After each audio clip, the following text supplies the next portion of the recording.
Welcome, everyone. I'd like to call this Business and Finance Committee meeting to order. Secretary, please call the roll. Trustee Canada. Here. Trustee Johnson. Here. Trustee Campbell. Here. Trustee McGinnis. Here. Trustee O'Malley is absent. Trustee Rowe. Here. We have a quorum and I'll call the meeting to order. The first item on our agenda is the approval of the minutes from the September 12th, 2025 Business and Finance Committee meeting, which were circulated in advance. Are there any corrections or additions to the minutes?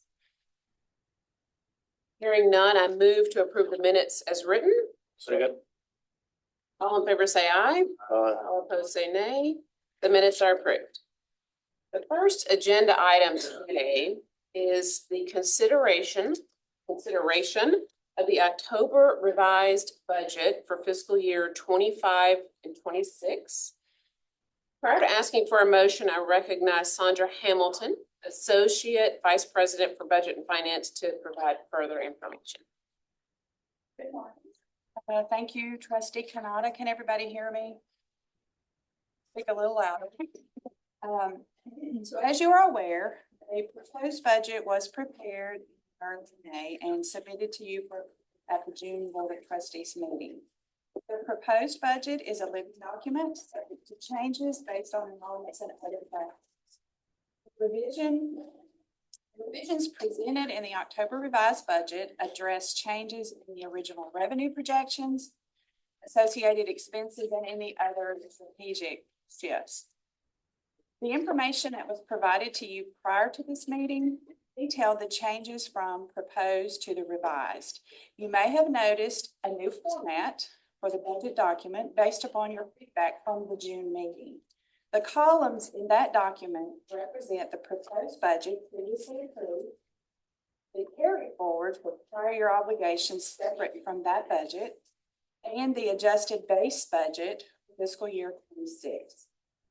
This format change is intended to highlight the recurring budgetary changes separate from the non-recurring obligations of the prior year purchases. I'm going to speak to the key adjustments from proposed to revised.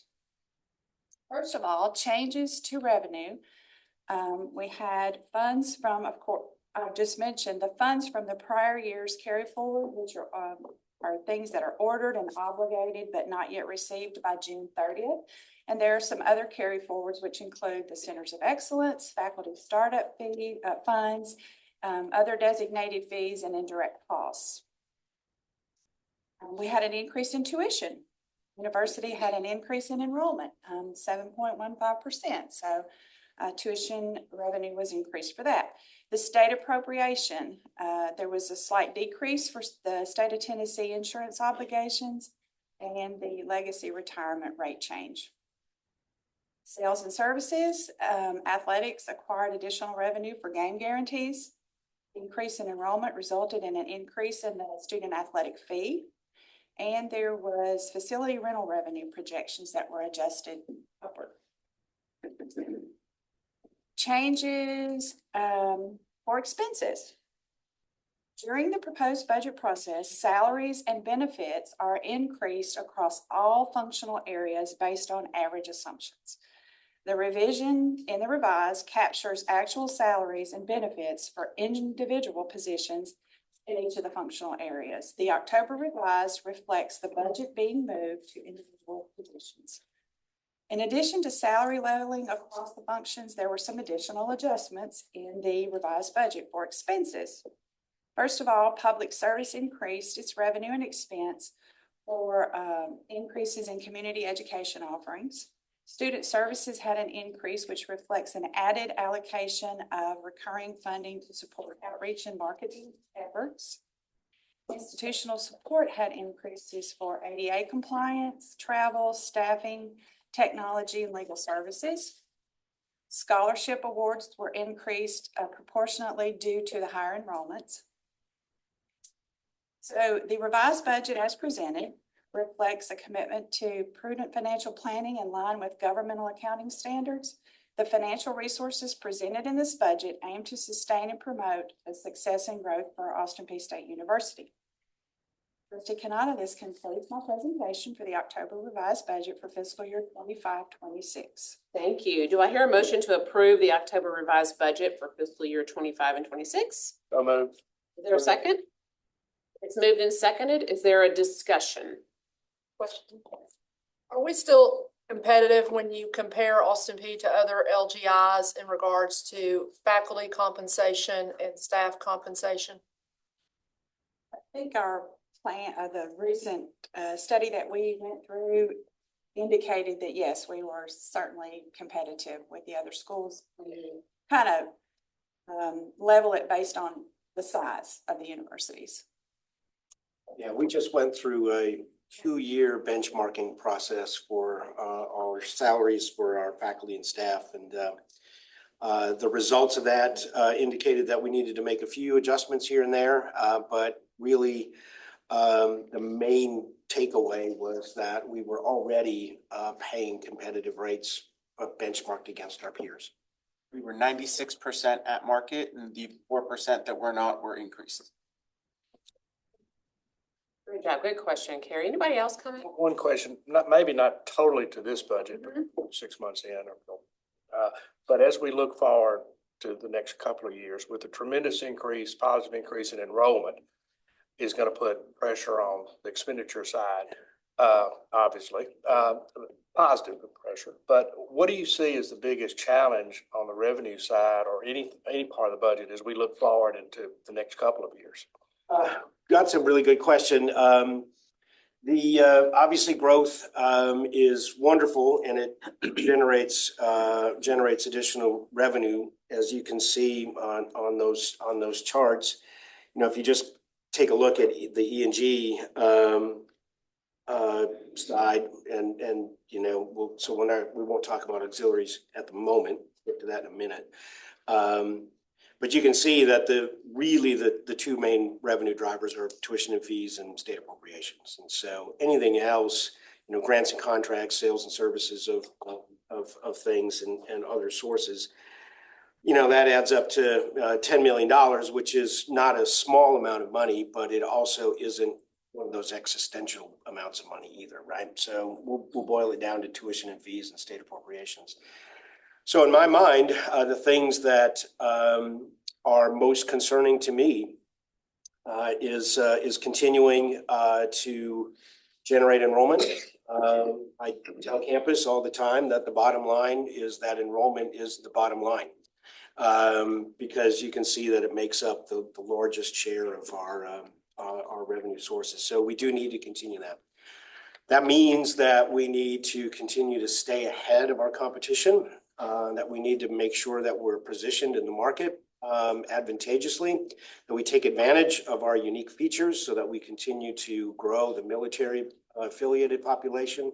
That's a feature that no other university in the state has access to, so we can't take that for granted.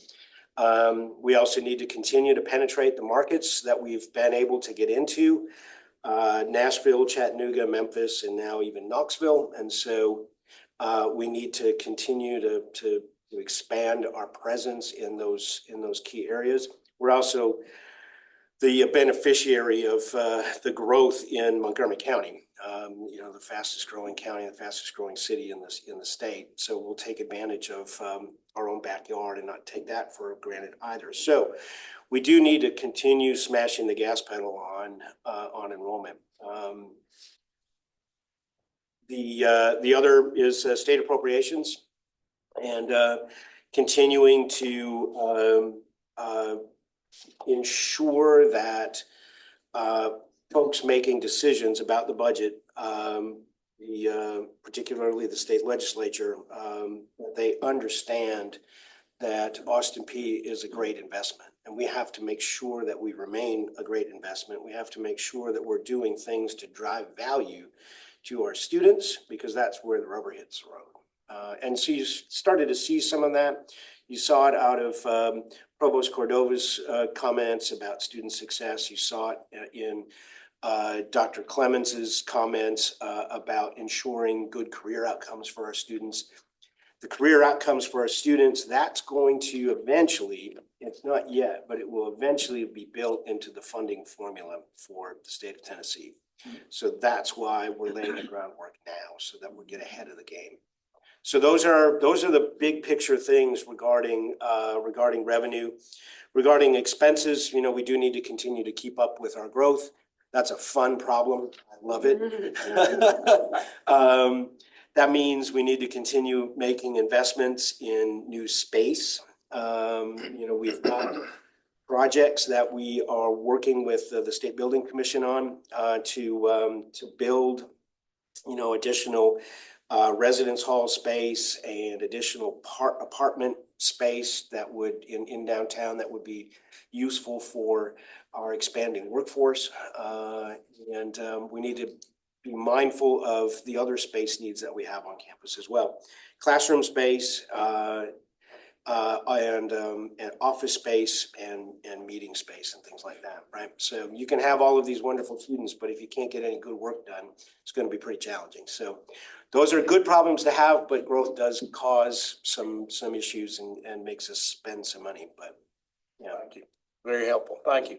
Speaking of growth, Dr. Licari, what about the campus footprint? Do we have anywhere to go? so we're always scanning for opportunities to add to the campus footprint. Obviously, we're sitting in a corridor that was made available from the Jenkins and Winds Ford dealership, but we've got opportunities that are adjacent to campus. One thing that we are working on is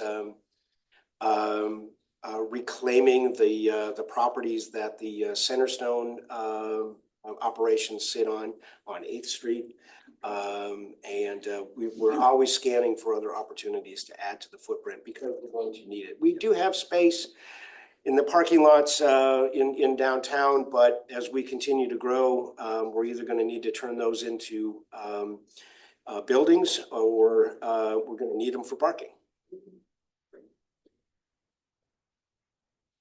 Thank you. President Wakari, were there any weaknesses in the state's funding formula that you can identify? I think some of it is related to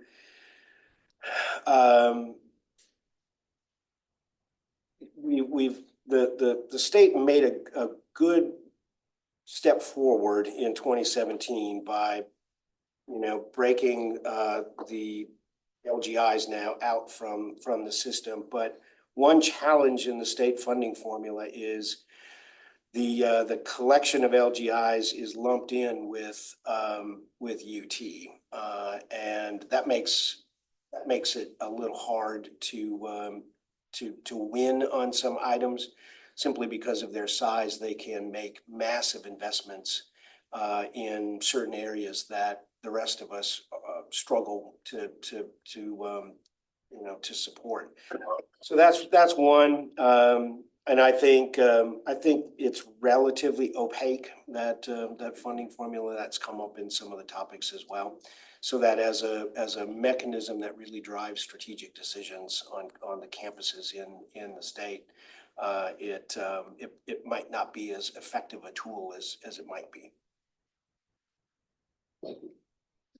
Follow-up Yes, question. yes, Carrie. Yes, ma'am. Thank you. So Vice President Clemens and I have talked about the housing situation. And with our enrollment increasing and more students are living in campus housing because of the cost and efficiency versus living off campus, we're really going to be in a crunch sooner than later if we don't get these buildings started. So where are we? I know we're somewhere, I'll call it in the queue. Let's say, but what is the latest update of where we are in the queue to try to get financing approved? Because it takes a while to build. It does, yeah. And so we will need the year to work with the SBC to get their final approvals on what we hope to have is a public-private partnership sitting on lot 30, which would be a new residence hall there, about 200 beds or so. And that would help a lot, but you're right, we're going to need the skills and talents of Joe Mills to carefully manage our resources. No pressure, Joe. No pressure. But he knows, and he's very good at his job. So, we'll be fine. We have not gotten to capacity. If the enrollment trends keep up, we will, but we can manage for a little while we get this project built. The occupancy was, when I arrived, the occupancy was very low. Of course, we were getting out of COVID. And so a lot of the enrollment growth that we've enjoyed in the last couple of years was comfortably, handled in the residence halls. We're getting to a sticking point though now, and that's the point that we've made to our colleagues on the SBC staff, is that we're getting to the point where we're going to be out of room. Great questions and discussion. Any other comments or discussion about the revised budget? Hearing none, Secretary, please call the roll. Trustee Canado, Yes. trustee Kimbrough, Yes. trustee Johnson. Yes. Trustee McGinnis. Yes. Trustee Rowe. Yes. Motion carries. The next item on our agenda is the consideration for approval to sell 529 York Street. I recognize Dr. Sharuz Rupavar, Vice President for Finance and Administration, to provide further information. Good morning, Board Chair Rowe, Chair Kanata, and committee members. You have before you a request for approval to sell our property located at 529 York Street and to accept the highest offer made. The property was purchased in 2017 by the previous administration for $650,000, which included the home, carriage house, 2.17 acres of land. At that time, the home was intended to serve as a president's residence and new hosting space with renovations estimated over $1 million. Planning for the home renovations occurred over the next few years, up to the start of the COVID-19 pandemic, when it was put on hold. During the development of the 2024 Campus Master Plan, the property was reevaluated for renovation costs, and it was found that fixing the home would cost at least $3.5 million. And at that point, it was decided that the expense outweighed the benefits and the university should sell the property. Since then, the university has divided the land into two parcels. We'll go to the next slide. Lot 1A is about 0.8 acres and includes the house and carriage house. Lot 1B is approximately 1.36 acres along Robb Avenue and will remain under the university's ownership. The current value of Lot 1B is enough to recover the university's original purchase price. Tennessee State Building Commission approved the sale of the property, coordinated through a real estate agent appointed by the Tennessee State Real Estate Asset Management and in accordance with Tennessee law. With this information, I submit this item for your consideration. Thank you. Do I hear a motion to approve the sale of the property at 529 York Street and to authorize university leadership to accept the highest offer received pursuant to the statutory required process for dispensing of state property? So moved. Second. Second, it's moved and seconded. Is there any discussion? Just a quick, I got a call from a person here about this a few months ago, and so I took a deep dive into it, and including the colonel who was wounded at Fort Donelson during the Civil War and died in his home 2 days later from his wound. And he was a trustee of a precursor of Austin Peay. And this home is on the historic registry, and certainly you'd like to see it preserved. I just don't know that it's Austin Peay's responsibility to do that. Obviously, any older historic home like they built in 1859, you'd like to see it recovered. But I agree, after listening, it seemed high to me, $500 to $600 a foot to rehab a house. But I live in Jonesboro, Tennessee, where it's the oldest town in the state. And I've talked to some of my builder friends there who have rehabbed these old historic places where Andrew Jackson practiced law, for instance. It is very expensive because you paint, you have everything you have to do if it's on the historic registry. You have to keep it for that time, and that can get very expensive. So I hate to see us sell it, but I certainly understand the university doesn't have $3.5 million to invest in this for an unknown purpose. Thank you, Dr. Rowe. Any other comments, questions, discussion? What a great opportunity for someone that would like to invest in this. What a great opportunity. Thank you, Sharuz. Hearing no further discussion, Secretary, please call the roll. Trustee Canada, Yes. trustee Johnson, Aye. trustee Kimbrough, Yes. trustee McInnes, Yes. trustee Rowe. The motion carries. This concludes our agenda, and I move that the meeting adjourn. Second. All those in favor say aye. Opposed say no. The ayes have it, and the meeting's adjourned. Thank you all so much.